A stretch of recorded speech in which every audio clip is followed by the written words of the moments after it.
Chapter 7. In Another Life. This was not the ideal situation to be in, Kokichi would admit. It was bad enough when Kaito suddenly grew a pair, having summoned a crossbow out of the goddamn abyss, and tried to attack him under the guise of wanting to disarm him. As annoying and painful it was, why did a tiny crossbow arrow hurt so much? Kokichi could deal with it. Being ambidextrous had its perks, because Kokichi could easily use the exosol remote with his other hand and toss Kaito back into the bathroom. It would be easy.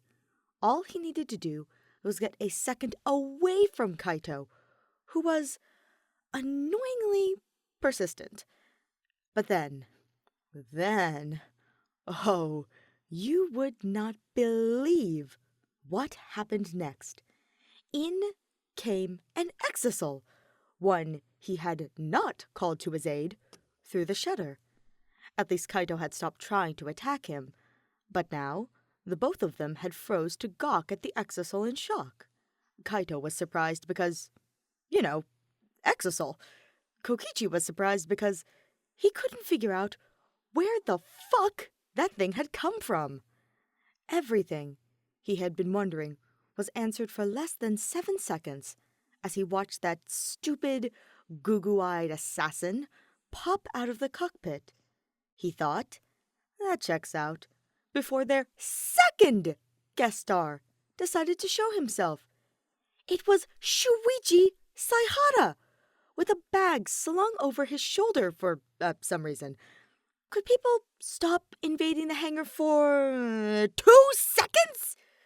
Kokichi was very prideful, but that wouldn't stop him from admitting that dealing with the certified training trio, or whatever they had going on in their stupid three-way makeout dynamic, maybe he was being a little dramatic. He wasn't sure what Shuichi felt towards Kaito, besides being okay with following him around like a lost puppy. It was the selfish, more squishy and emotional part of him that really hoped Shuichi had eyes for only him. It was unlikely. Shuichi would never love him back in the way Kokichi liked him, especially not after the stunt he had pulled with the mastermind and kidnapping his best friend. That didn't stop Kokichi from daydreaming, though. Dramatic or not, this was absolutely ridiculous. Kaito seemed to think so too, because if he hadn't been surprised at Maki's appearance, he sure was at Shuichi's. Shuichi? You're here too? God damn it. Kokichi's eyes flicked towards Maki, who was now focused on the detective. This might be his only chance to flip the situation in his favor. All he had to do was grab the exosol remote. Don't you move!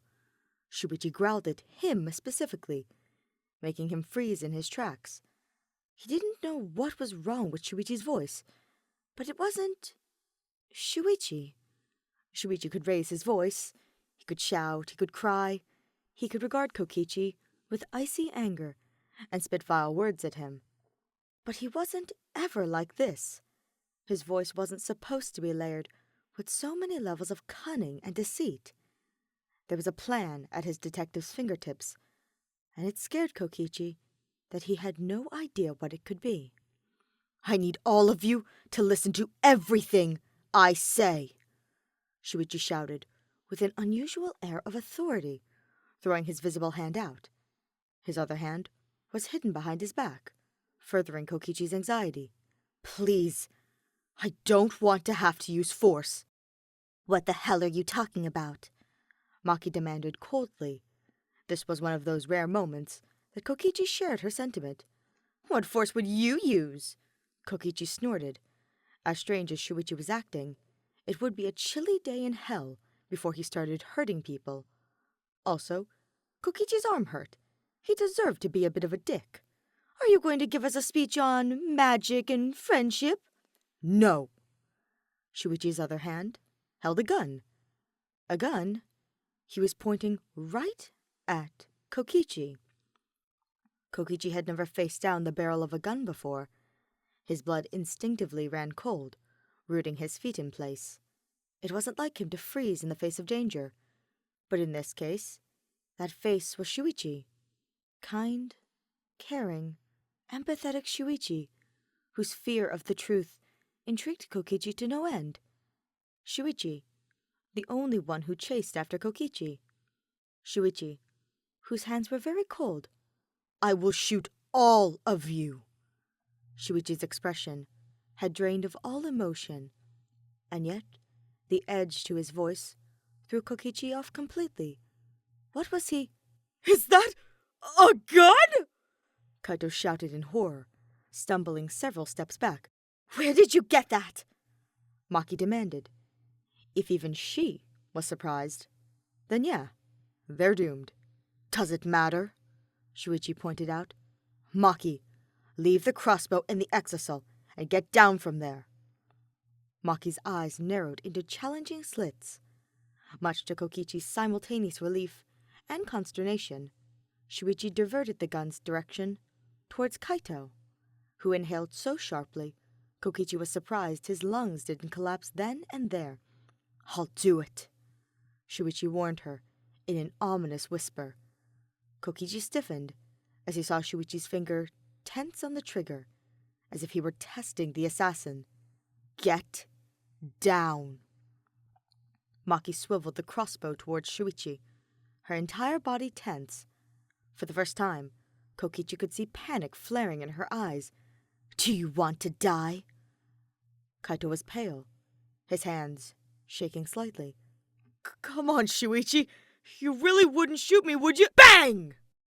Kokichi's hands flew to his ears, his heart almost flying out of his chest. Kaito shouted in horror as well, but from the looks of it, the bullet hadn't hit him. Shuichi had simply shot the ground by his feet. "Fuck! What the fuck? Holy crap! He might actually be willing to shoot us! What the hell is wrong with him?" "You..." Maki seethed, but she cut herself off as Shuichi diverted the gun back towards Kaito's chest. "Maki," Shuichi said coolly, "please, put the crossbow down and get out of the exisal. Please." Now, Kokichi was just flat-out confused. He watched as Maki threw down the crossbow, where it clattered against the floor uselessly. She climbed out of the exisal, glaring at Shuichi the entire time. Shuichi didn't beat her gaze. He was looking at her, yes, but avoiding eye contact. Kokichi really could not get a grasp on Shuichi's motives. He was talking nice, though assertive, and he was being as patient as he usually was outside of this situation. Despite that, his eyes told him that there was so much more going on beneath the surface. He almost shot Kaito, and although he purposefully missed, there was no remorse on his face. He didn't even look satisfied at Maki's cooperation. In fact, Shuichi looked as if he had been expecting her reaction. "Thank you." Shuichi sighed in relief. "We're doing it differently this time, and I won't shoot anyone as long as you listen. Okay? I'm not planning to hurt any of you. I just need to make sure you don't hurt each other. I know it will take a while to convince you two that Kokichi isn't the mastermind, so, we're doing it my way now." Kokichi's throat was dry. "He knows about that?" "What the fuck is he talking about?" Kaito whispered, with a side glare at Kokichi.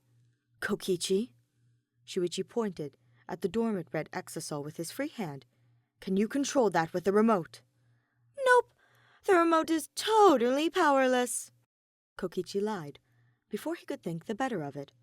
From the warning look Kaito shot him, he knew that the astronaut knew he was lying too. That look might be what gave him away, because Shuichi frowned. "Kaito, Maki, can you go to the bathroom?" Shuichi requested, tilting his head in the direction of the open door.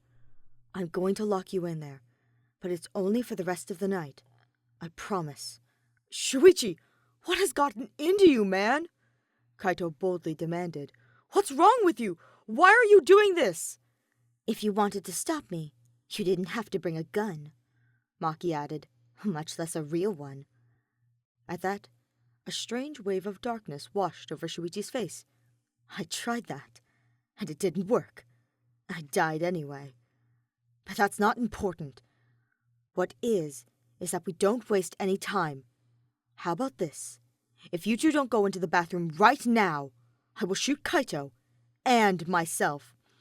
It's no use arguing, Kokichi pointed out as he saw Kaito's mouth open. He's a lunatic with a gun. Besides, he said he'd let you two out later anyway. He never said what he was going to do to me. Kokichi didn't say. He didn't doubt that Shuichi would shoot him faster than he could grab the exisal remote, but that only meant he'd have to find an opening later. He won't hurt anyone if we listen, Maki begrudgingly agreed. Come on, Kaito. But... Kaito tried, quickly being cut off as Maki grabbed his wrist. Kokichi could only watch as Maki practically dragged the astronaut to the bathroom. She shoved him in, before following afterwards, turning around to glare at Shuichi from the doorway. He could only imagine how angry Kaito was about being held hostage in the bathroom again. Kokichi? He looked at the detective, as his name was said, instinctively tensing. Can you move the red exisal to block the bathroom door? Preferably to keep it from opening at all? Why would I do that? Kokichi asked dryly. He didn't want Maki and Kaito to know he was affected in any way by this. Because I'll shoot you if you don't, Shuichi replied, with extremely uncharacteristic confidence. Kokichi huffed. This is manipulation, Shuichi. I thought you were above that. Would you rather I shoot myself? Shuichi demanded, swiveling the gun around to point at his own head. Better me than you. Yes, actually, because then I wouldn't have to shoot you myself. If anyone dies, the killing game will start again, Shuichi reminded him, oh so helpfully. I know you don't want that. And Kokichi, I will use that against you as many times as I have to until you listen to me. Last chance. Block the door. Just do it! Kaito unexpectedly shouted at him from the open doorway. I don't care if you're the mastermind or not. You can't let Shuichi kill himself. Block the damn door! Do it, before I change my mind and throttle you both, Maki agreed darkly. As inclined as Kokichi felt to not listen to two of his least favorite people ever, he did agree that he didn't want Shuichi dead. He had no idea just how unstable Shuichi was right now, and he didn't want to risk bearing witness to a suicide because he pushed his limits too far. The most he could do to voice his irritation was roll his eyes, digging into his pocket and pointing the exisal remote at the red one. He had quite a bit of practice with this thing by now, having nothing else to do in the hangar all day, so he could easily steer it towards the bathroom. Maki slammed shut the door when it stood upright, which made his job a whole lot easier. Shuichi, as much as I love you, I am going to get you back for this humiliation, Kokichi silently vowed. He did not like being told what to do, and he certainly didn't like being forced to obey those orders. It was even worse because Maki and Kaito had encouraged him to listen. Ugh, this sucked.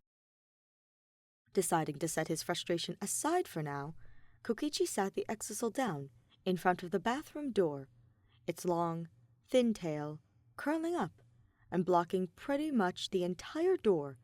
There was very little chance that either of those two were getting out now. But why would he want to trap them? Kokichi wondered, turning his gaze back towards Shuichi, who, much to his alarm, was approaching him. Thanks. You can keep the remote, Shuichi said, his voice significantly softer now. He sounded so much more like his usual self. As long as you don't try anything with it. I'm not a toddler. You don't have to tell me what to do, Kokichi muttered unhappily, roughly shoving the remote back into his pocket.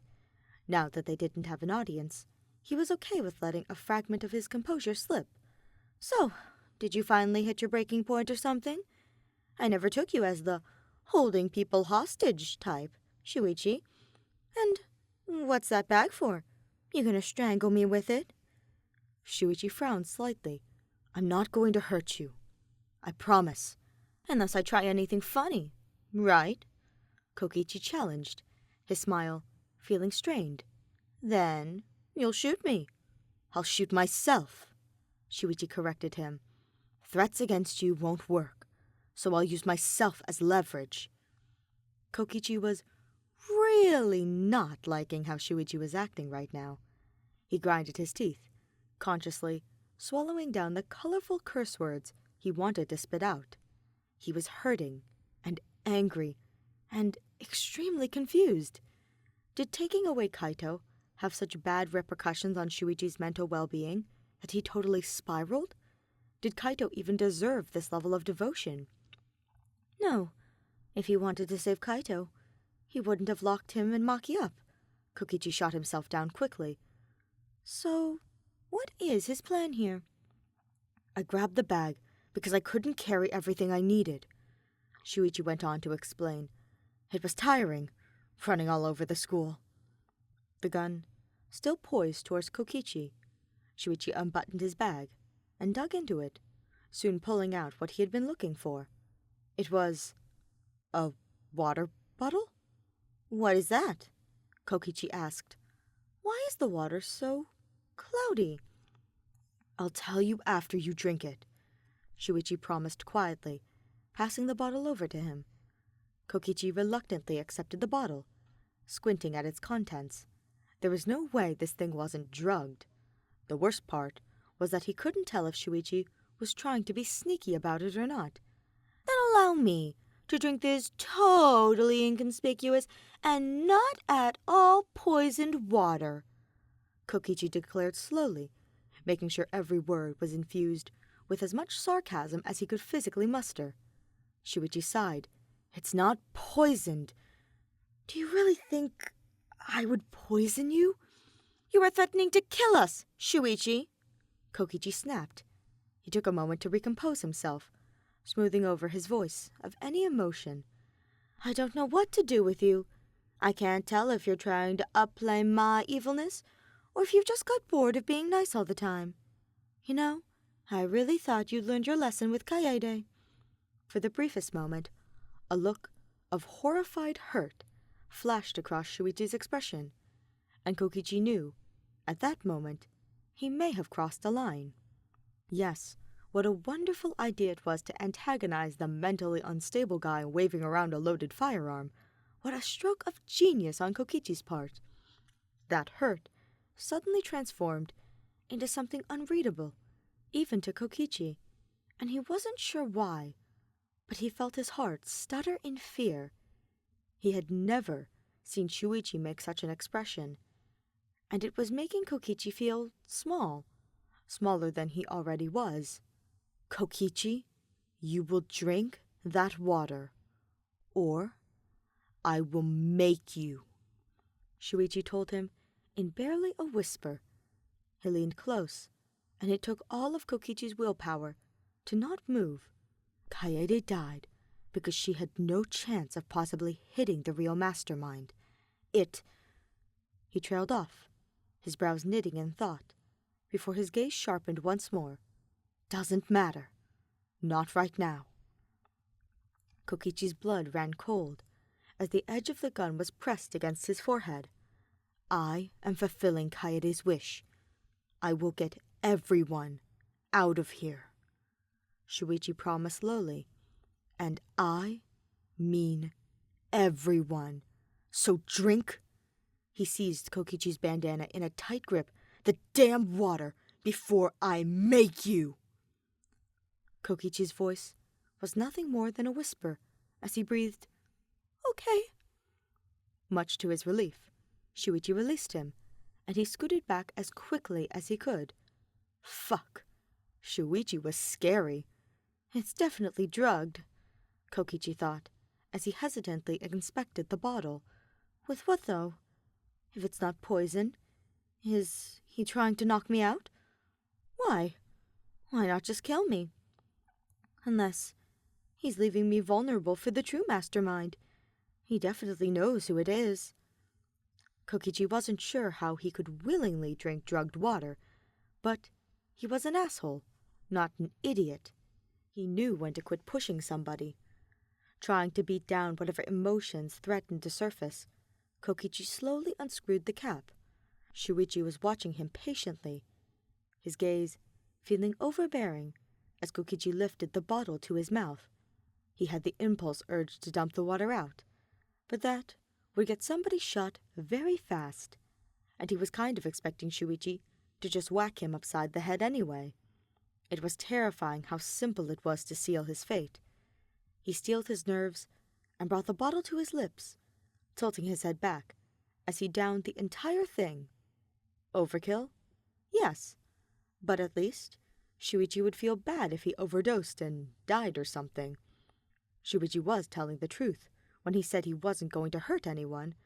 That's what was scaring Kokichi so bad.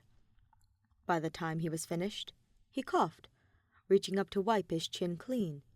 He tossed the now empty water bottle to the side, internally fuming at his gross helplessness and also angry that it was Shuichi who was doing this to him. "It's only sleeping drugs," Shuichi informed him as he caught his breath. "You can find a lot of stuff in the warehouse. Maybe that's just how it was programmed." "Programmed? Sleeping drugs? I drank your stupid bottle. So, now what? Are you gonna auction me off?" No." Shuichi blinked at him in faint confusion before reaching into his bag again and... Oh, is that what we're doing?" Kokichi chuckled, hoping his laughter hid how truly nervous he felt, glancing at the handcuffs. "Am I being arrested? Oh, I was hoping you'd at least take me to dinner first." "This is the last thing, I promise," Shuichi assured him. "Kokichi, please, trust me. You hold me at gunpoint, drug me, want to handcuff me, and you expect me to trust you in any way?" Kokichi snorted. "You're out of your goddamn mind. You know that?" Shuichi's eyes softened slightly. No. I'm sorry for all of this. I really am. But you have my word as the ultimate detective. No, my word as Shuichi Saihara, that I will end this killing game." Kokichi did his best not to react when Shuichi took his hands into his own, the cold steel of the handcuffs pressing against his palms. "You pushed us all away to try to save us," Shuichi murmured. "I've heard it all. You care about us so much. You're why I try it all, Kokichi. I can't bear to see you die. It hurts, knowing I've let this go on for so long. And I'm sorry I gave up on you so soon. Please, Kokichi, you don't have to trust me. But at least let me save you." Honestly, truly, Kokichi didn't know what to say. What could he say? So much of that hardly made sense. His words carried a heavy conviction, one burdened with dreadful memories that he purposefully didn't bring up. His voice was so soft that the unshed tears glimmering in his eyes reminded Kokichi that, God, this was Shuichi. This wasn't some malevolent, twisted person threatening him for their own gain. This was the detective he had grown to adore over the course of his terrible killing game, the one who had lost so many close friends because of it and had to condemn all the others. He knew that Shuichi would never do this without the best possible reason. Shuichi was not a violent person. There was no ill will in any of his actions. Kokichi couldn't believe he let himself fall for Shuichi's little act. Whatever Shuichi had in mind, he had rarely ever led them wrong before. "As thanks for saving me from your friends, I'll let you handcuff me," Kokichi decided, smiling at his detective. "But I'm not forgiving you for drugging me. That crosses a big boundary, Shuichi. You'll understand why, Shuichi promised him, easily clicking one cuff around Kokichi's wrist, and then the other. I'm sorry I can't tell you what I'm planning, but I need you to go along with it. Okay? The next part will only work so long as you act like you think I'm crazy. Oh, that's easy. Acting was practically Kokichi's life. This would be a piece of cake. But, first? Shuichi was suddenly very close to him, and Kokichi instinctively stiffened. He gently grabbed his arm and, still holding the gun in that hand, grabbed the crossbow arrow jutting out of his arm. This may hurt. That was all the warning he got before Shuichi ripped the arrow out of his skin. He couldn't suppress a hiss, his entire body seizing in an instinctual fight-or-flight reflex as he debated on either kicking Shuichi as hard as possible or freezing like a stunned deer. It passed within seconds, and he blew out a pained breath through his teeth. Sorry, Shuichi squeaked anxiously, which was almost cute enough to make Kokichi forgive him on the spot. Almost. I know these hurt a lot, but the pain will pass by quickly. Are you okay? Aside from my impending unconsciousness, yes, Kokichi bit back. I am doing brilliantly. Shuichi stared at him, years' worth of regret in his eyes, but he didn't say anything else. He only let out a sigh, cast a pensive look down at the bloody crossbow arrow in his hands, and turned back towards the open shutter. No, the detective whispered to himself. This is fine. This will work. I'll try pure force if it doesn't. Okay. He raised his voice with intention for Kokichi to hear, a little more determination in his words. Let's go, Kokichi. Maybe Shuichi was a little less mentally sound than Kokichi had been anticipating, but it was too late to back out now. After Shuichi closed the shutter and turned the alarm back on, Kokichi followed him out through the halls like a dog tethered on a leash. What was I drugged with? He could only wonder. Sleeping drugs. I didn't even know we had that. Why would he need to drug me to sleep if he doesn't intend to hurt me? Why lock up Kaito and Maki? What is this plan of his? And what happened to even warrant this? What happened to Shuichi? Shuichi led him through the halls, constantly glancing over his shoulder to make sure he was still following.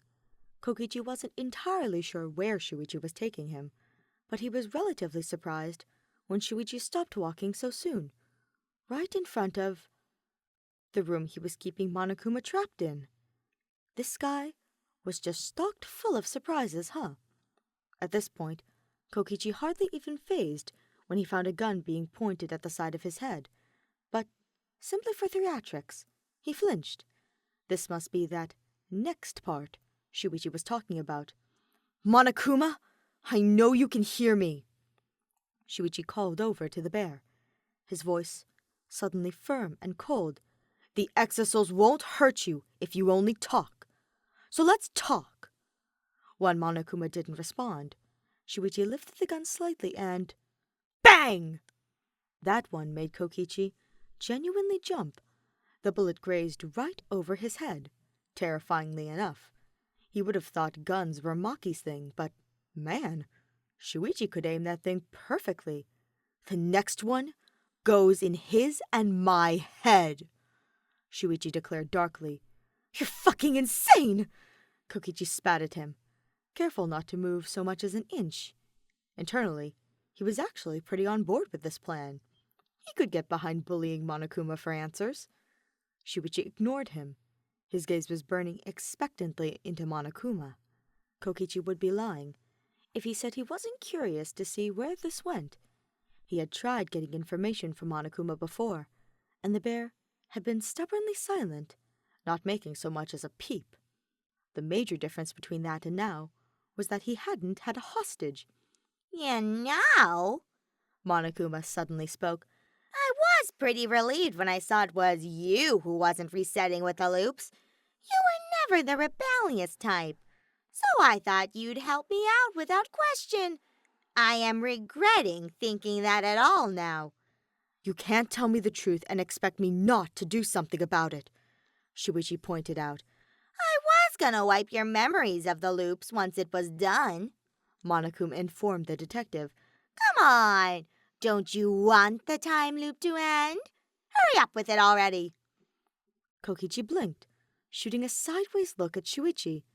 The what loop? Ending the loop won't save anyone, Shuichi growled. No, not just that.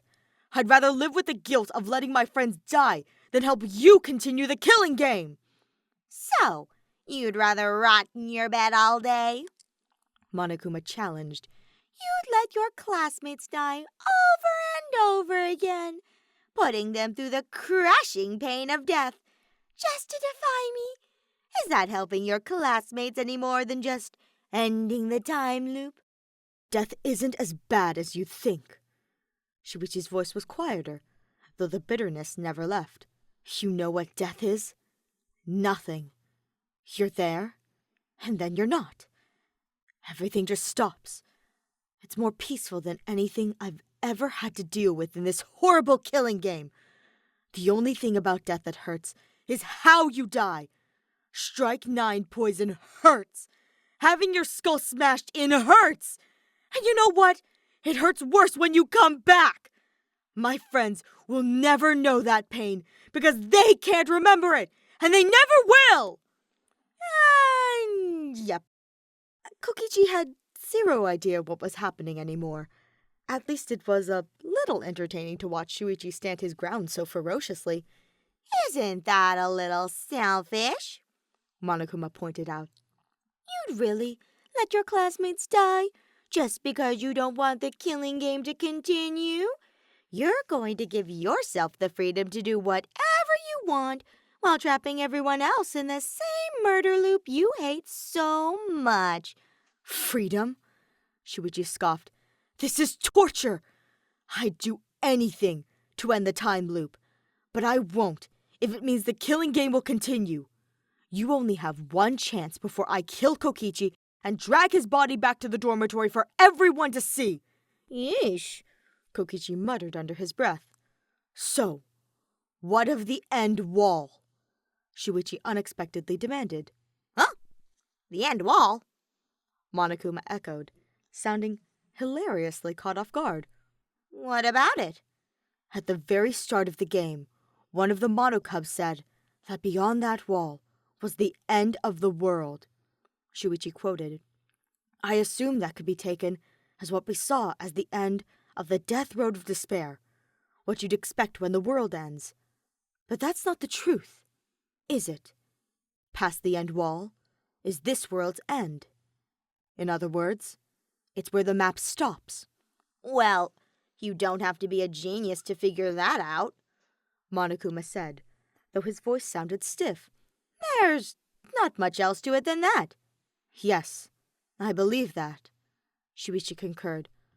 I want to know what happens when someone leaves the map.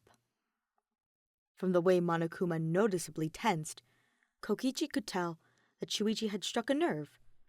Personally, he had never given the end wall much thought, other than how it kept them all trapped in the Ark, and the giant screen protector it utilized to keep them all sane. The end of the map? That sounds suspiciously like the virtual world, Kokichi noticed. This argument sounds personal. They must have talked sometime before this. But when? How? Why?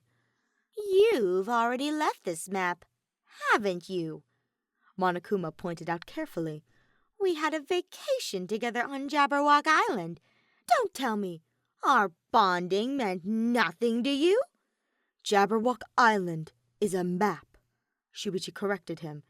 Even if I wasn't meant to be there, it's not like I was outside the map.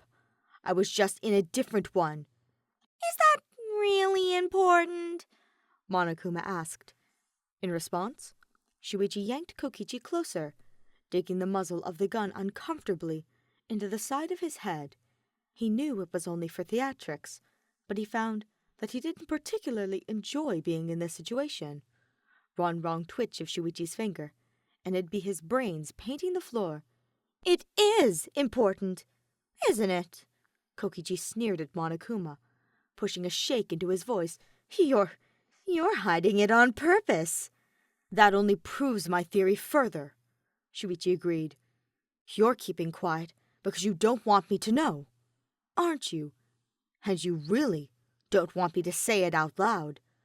Me and my big mouth, Monokuma muttered crossly.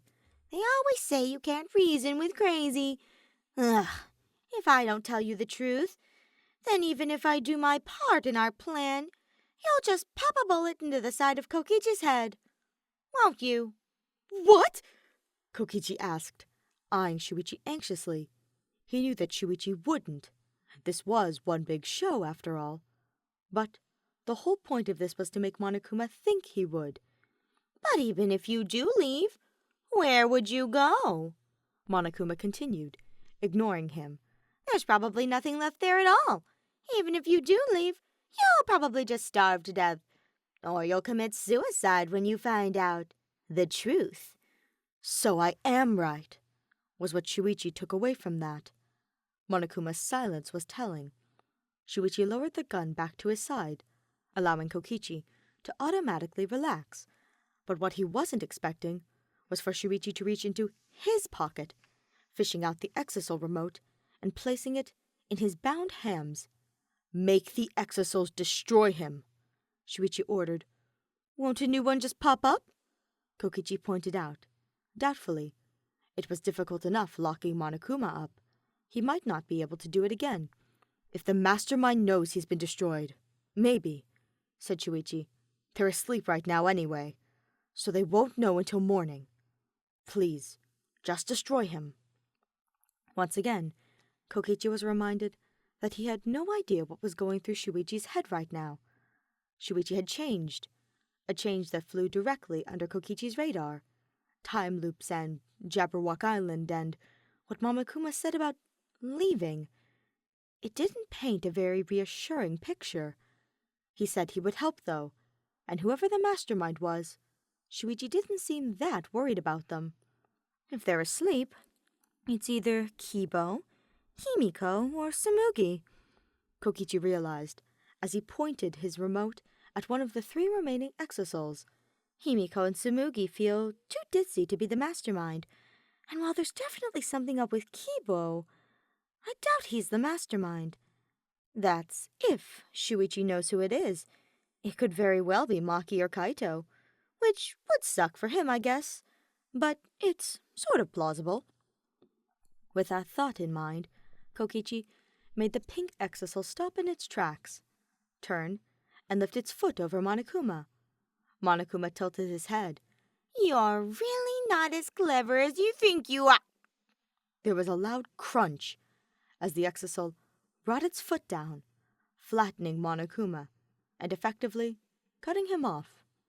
A few seconds passed, and then a small explosion burst from beneath the exisal's foot. That was a lot more satisfying than I was expecting, Kokichi commented after a moment. He'll be back by morning. So, what's next on your criminal agenda? Criminal? Shuichi shot him an alarmed look, though he quickly recovered. Right. We're going to the dormitory. The dormitory? Kokichi echoed as Shuichi began walking away. He trailed after the detective, stuffing the remote back into his pocket the best he could. Aw, you're such a gentleman, walking me home. No, I'm bringing you to my room, Shuichi told him. You're my 3rd biggest threat to my plan, and I need to make sure you survive until tomorrow evening. 3rd? Kokichi gasped melodramatically. I'm not even 1st? Wow, Shuichi, I thought what we had was special. Shuichi didn't respond to that, but his cheeks did look a little redder. Their trip back to the dormitory was uninterrupted, and Kokichi felt relieved to finally sit down on the edge of Shuichi's bed. Whatever he had been drugged with, it was starting to kick in because, wow, his entire body felt heavy. He watched as Shuichi took a few things out of his bag, an antidote bottle, a folded note, a small key, and replaced that with something else. Something that looked an awful lot like... Shuichi, is that a bomb? Where the hell did he even get that? We have bombs here? Monokuma told me where they were, Shuichi reported, with somewhat of a smug smile. I just hope they're strong enough. Kokichi huffed. You're blowing up the academy, and I don't even get to help? I'm not blowing up the academy, Shuichi protested in horror. It's difficult to explain. I wrote everything down so you can understand what's going on. I'm sorry. I can't tell you now. I need to be gone before you learn the truth. Gone? Kokichi repeated, his chest squeezed unpleasantly. Suicide is boring, Shuichi. I know. I'm not going to kill myself. Don't worry, Shuichi assured him softly. The room was quiet as Shuichi walked back to the bed, sitting down next to him. They were very close to each other now, practically touching shoulders. Kokichi couldn't find it in himself to lean away. There's so much I want to say, Shuichi told him. His voice was quiet, tender, as if he were afraid of someone overhearing him, despite the two of them being alone. But I don't know how to. I've missed you, Kokichi. Why would you miss the mastermind? Kokichi questioned, though even he knew it was pointless. There was no way Shuichi still believed that lie. I miss her too, Shuichi unexpectedly admitted. Well, not her necessarily. I know she needs to be stopped, and I'm so angry at her. It's kind of scary. But after everything we've been through together, it feels strange. It doesn't feel real. I mean, she was the first person I went to for help, and it's her words that kept me going for so long. So, you know who it is, Kokichi stated. It was no longer a question at this point. Shuichi did actually know. This was confirmed when Shuichi nodded. It's in the note I wrote for you all. I don't know how to explain how I know without everything else in there. Kokichi hummed and left it at that. The room lapsed into silence. Kokichi gazed at Shuichi, who wasn't looking at him. Instead, his eyes were locked on the ground, melancholy and exhausted. It had been a crazy night, and now that they were alone, the mask Shuichi had been wearing in front of everyone was gone. Kokichi could read his expression like an open book. He could see all the guilt Shuichi harbored, accompanied by an unyielding determination that could match even Kokichi's. Quiet anger, stress, relief, pain. Kokichi could see it all, and it fascinated him as much as it frustrated him. Since when had Shuichi become the complicated one? You should lay down, Shuichi suggested after a little bit. It's going to kick in soon. Thanks for the heads up, Kokichi snorted. Well, if I'm going to be tied up and vulnerable around anyone, I guess it's fine that it's you. But you'd better not draw on my face or anything like that. I wasn't planning to, Shuichi assured him, with a small, confused smile. I just want you to be safe. I know this is drastic, but drastic times call for drastic measures. Kokichi interrupted him. He laid on his back, pushing off his shoes with his heels as he spoke. Even an idiot could see there's something up with you. Don't get me wrong, I'm really mad at you. But you're not the only one who's held people hostage. It's to end the killing game, right? Shuichi perked up, relief bringing a little light back into his dull eyes. Yes, I'm doing this to end the killing game. And the time loop, Kokichi added. And the... Shuichi stopped, swiveling his head to give Kokichi a hilarious, wide-eyed look. He couldn't help but smirk. Do you think hostages become deaf the minute you point a gun at them? I was right there when you and Monokuma were talking about it. Time loops, and Jabberwock Islands, and some pretty worrying hints here and there. Maybe the time loop was a sensitive subject, because Shuichi stood up, turning his head so Kokichi could no longer see his face, and paced a few steps away, his shoulders tense. "I know you don't believe me," Shuichi muttered, without looking back at him. "I still don't know if you did even then, but whether or not you believe me or not, I know exactly what I need to do to stop the killing game. And the time loop." And, to do that, you have to lock up your friends, hold me prisoner, and blow up the end wall. Kokichi summarized. "I like Kaito and Maki, but they won't listen to me if I try to tell them everything." Shuichi sighed, finally letting him see his expression again. Despite his somber tone, his lips were curved in the smallest of smiles, especially not about the mastermind. Maki had her doubts, but you made her so angry she gave up on reason and decided to kill you anyway. Kaito won't believe me at all about the time loops, and he'd, be really mad at how I decided to go about everything. Besides, I don't want them talking me out of this. I'm keeping you here because you keep putting yourself in lethal danger, and I can't worry about that while I'm doing what I need to do." So, when I wake up, what's stopping me from following you? Kokichi inquired. I can find the hole you're going to make in the end wall and leave. "I'm hoping you'll cover everything I can while I'm gone," Shuichi added meekly. "Mainly, everything regarding the mastermind. You're my best bet on that front, Kokichi." Kokichi blinked at him. Shuichi really trusted Kokichi enough with a plan he didn't even know? Really? Well, okay. Kokichi shifted around on the bed until he was comfortable, drawing his knees closer to his chest. "I guess I'll help. Anything for you, Shuichi." Shuichi regarded him with a worried glint in his eyes. "It's taking effect, isn't it?" "No, it's actually the copious amounts of sugar I took finally making my body shut down." Kokichi deadpanned. "Yeah, I have not been eating much. I was already tired, and this is, not helping." Oh. The guilt had returned to Shuichi's expression as he approached the bedside again.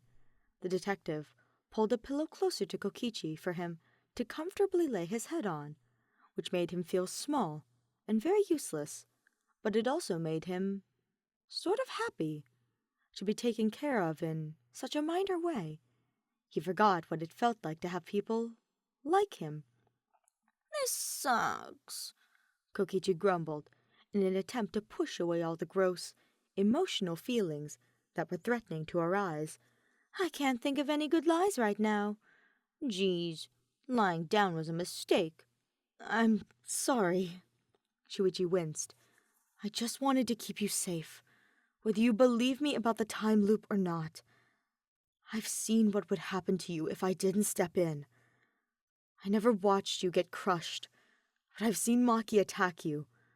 I know how much Strike 9 poison hurts, because you got me shot when I was trying to help you. This is the best way to keep you alive through the night that I could think of." Kokichi could think of at least 4 different ways off the top of his head that didn't involve drugging and tying him up, but to each their own, he supposed. "The minute I wake up," he muttered under his breath, "I'm going to punch you so hard." Shuichi didn't reply to that.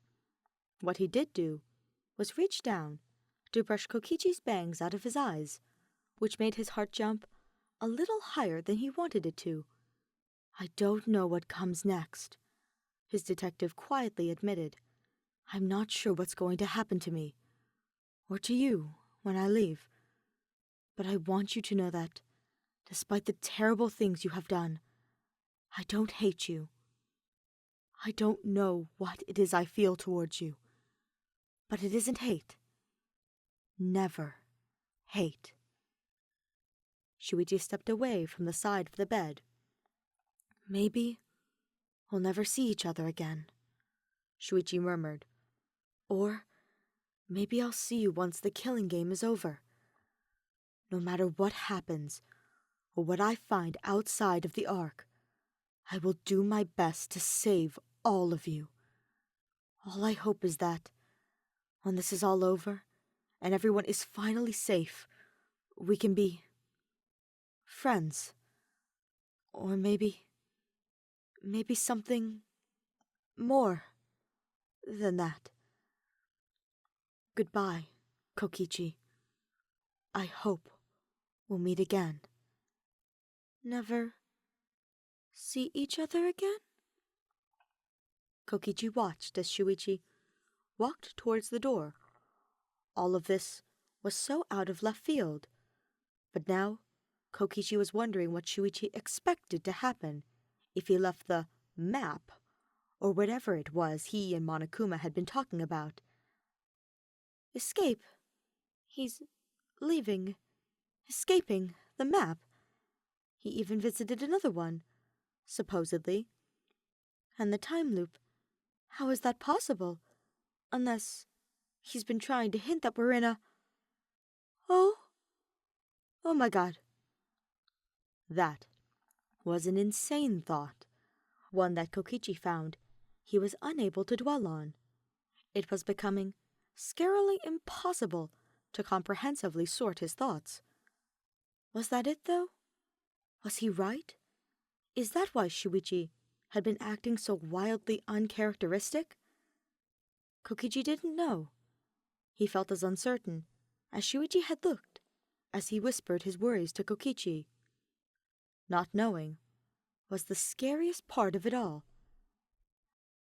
The last thing Kokichi saw before his eyes grew too heavy to keep open was Shuichi walking out the door.